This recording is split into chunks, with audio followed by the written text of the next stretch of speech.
Okay, hi everybody. This is Pause Player again with a continuation of the install series for the SolidStatePowerBox. The last video was describing how to mount and connect your SolidStatePowerBox onto your electric side plate and how to do the primary connections for the high power charging. So that would include your connection to your battery, to your RR, and the single point grounding. What we had not dealt with last time was the connections to the 10-pin Molex.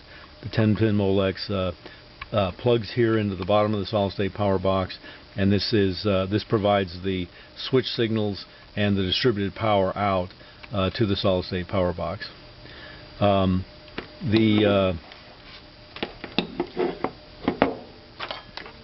What we're going to be doing now is describing the connections that go to into the Molex connector.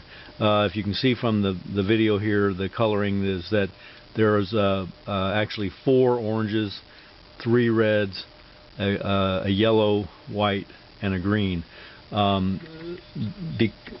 Basically, without purchasing in large volume, we're really not able to buy the same color coded wires as the original Suzuki OEM.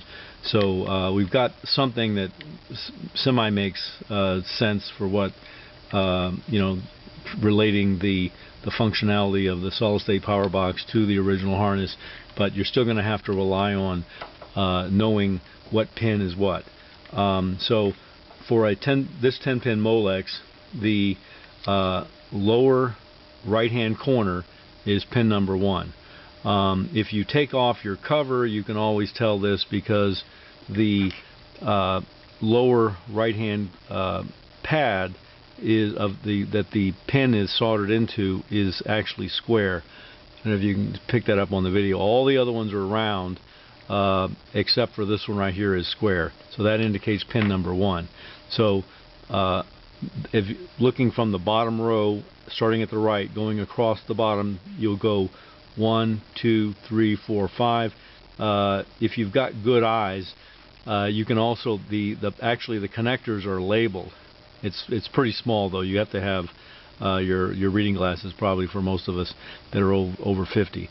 And then the pin 6 starts again on the top and goes across 7, 8, 9, 10. So you'll have to basically keep that in mind as we try to figure out now how we're going to connect these 10 pins over to the wires that are available.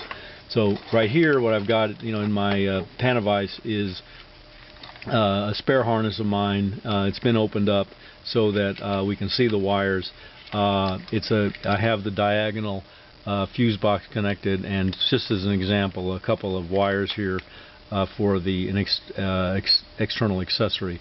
That's how these diagonal fuse boxes are wired. They have the headlamp, signal, ignition, and then the main fuse, which is corresponding to this large fuse that we have between our power box and the battery. And then they have what they call power source, which is an unswitched output. Now, the SolidStatePowerBox doesn't provide this. We're just going to connect directly into the 10-pin Molex.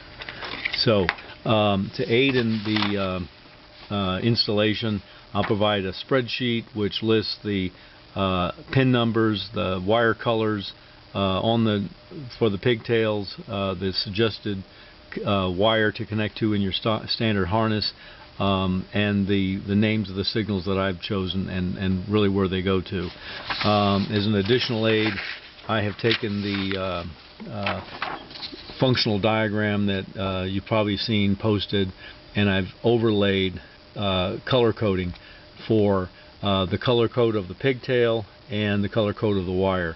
So one of the things that's added is these little blocks indicate the which signals are coming off of the 10-pin Molex.